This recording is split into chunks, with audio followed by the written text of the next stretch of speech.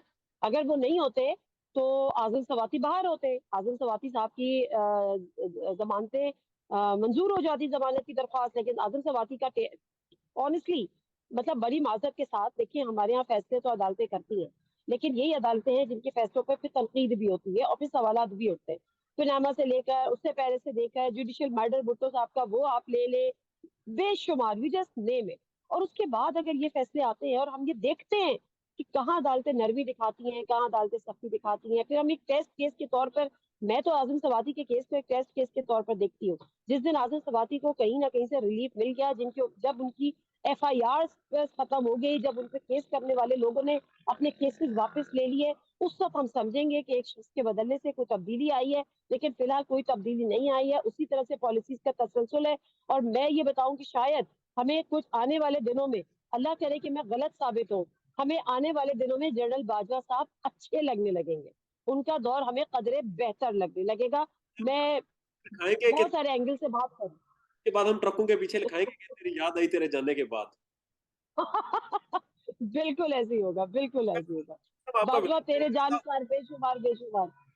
آپ کا ایک بلاگ دیکھ رہا تھا جس میں آپ نے ذکر کیا کہ کراچی سے پاکستان تحریک انصاف کا صفایا کیا جا رہا ہے اور اس کی پلاننگ کی جا چکی ہے, اور اسی طرح ملک بھر سے بھی, اور عمران خان کے خلاف جو آئیڈیوز لائی جا رہی ہیں اور دیگر یہ چیزیں, یہ ساری بیسیکلی عمران خان کو گندا کرنا اور پی ٹی آئی کو ختم کرنا مقصد ہے اس کا. تو آپ کیا اوپر آپ کو کیا لگتا ہے کہ یہ کون کر رہا ہے اس کو؟ دیکھیں, میں نے جو یہ پہلا جو ویلاگ اس ٹاپک پہ کیا تھا نا, وہ میرا خیال ہے آج سے نہیں بھی تو 3 سے 4 مہینے پہلے کیا تھا.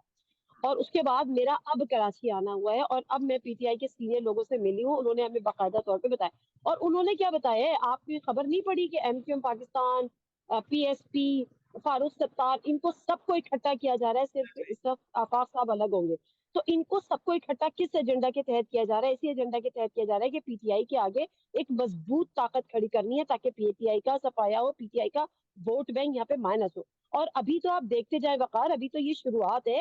ایم کیو ایم لندن کو بھی اسپیس دی جا رہی ہے, دی جانی شروع ہو گئی ہے.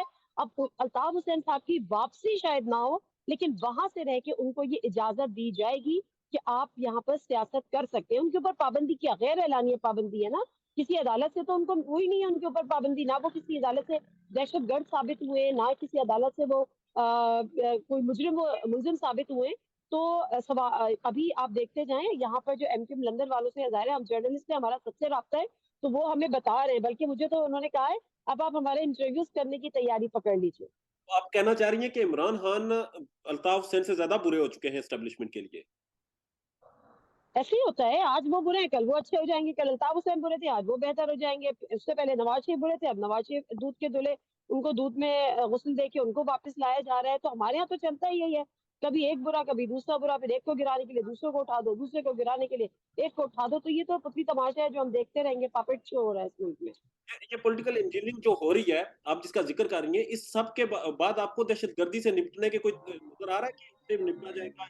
دیکھیں وقار, 2009 میں سوات آپریشن ہوا تھا, میں نے سوات آپریشن کور کیا تھا. میں تقریباً 10 سے 15 دن میں سوات میں تھی, اور میں کے پی کے میں تھی, مردان میں تھے, ہم لوگ پشاور میں تھے. عوام کی سپورٹ تھی, فوجی جہاں جاتے تھے, جہاں کھڑے ہوتے تھے, عوام ان کو زندہ باد کے نعرے لگاتے تھے, عورتیں ان کے سر اور ان کے ماتھے چومتی تھی, ہم ان کو سلوٹ کرتے تھے.